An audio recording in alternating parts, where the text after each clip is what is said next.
Hello, Bible readers. It is Thursday, August 20th. We're reading Exodus 29 and 30 and Matthew chapter 15 today.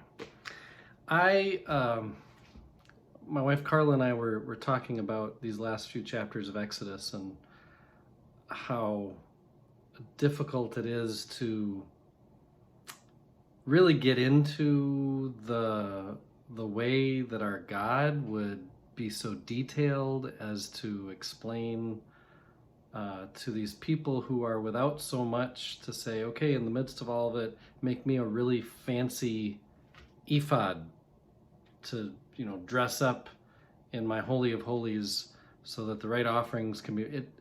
It feels very foreign to us as Christians, and just as 21st century people. I thought I'd read a bit from my commentary here, New Interpreter's Bible. These human actions of Moses at God's command are about the work of making holiness, of generating holy reality. Religious communities, synagogues, and churches are always in the process of making holy. Meals, persons, buildings, times, places. Making holy is a daring, awesome enterprise that imagines ways in which the mystery of God, in all its power, may be available to us. Two dangers are present, however, and I think we feel these dangers as we read it. Two dangers are present. On the one hand, there is the easy, ready distortion of taking the process of making holy as automatic. We're such scientifically minded people, almost like it's a recipe. If I follow the recipe, poof, it'll do like it's supposed to do. Then, if we do that, it becomes a tool for control and manipulation. And that is a danger of thinking that how to make something holy, just say these words, do that thing, and it'll happen. Poof.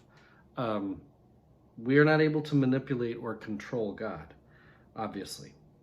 The other danger is an attitude that believes such primitivism is beneath us, and that life can be better ordered around morality and reasonableness. With this attitude, life is emptied of surplus power and significance and reduced to one horizontal plane. The "this is all there is" attitude. And to not call upon transcendence, to not believe that we can be transformed by anyone but ourselves. And so, that would be the other side of the pendulum. The process of making holy requires an ongoing and complex action of self-giving. We may be dazzled by, we may be impatient with the rich vocabulary for offerings. As I was reading, I felt this. We may, however, ponder what it means to have such a rich variety of vocabulary and practice. Any community has a rich, refined, carefully nuanced vocabulary for what matters most to it.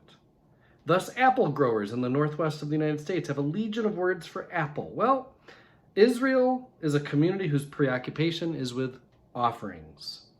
At least in this text, Israel's life is shaped and defined by the richness of offering business. It's clear that the capacity to make holy depends on the fullness of giving. Where there is no rich offering, there will be very little making holy.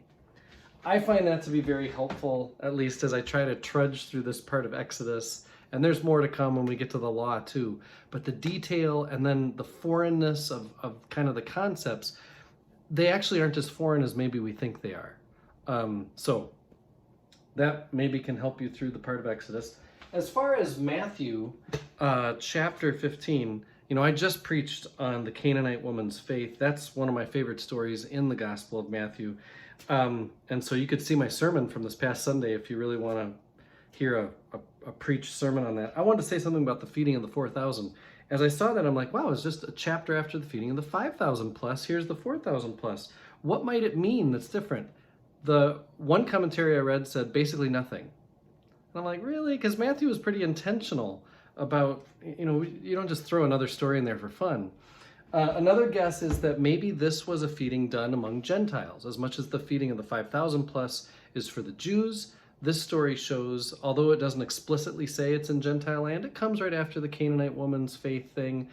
Maybe that's what it's meant to mean, is that Jesus not only has an abundance of leftovers to feed the Jews, but also has an abundance of leftovers to feed the Gentiles. That's one guess. I am one with my God. My God is with us, all of us, at all times and in all places.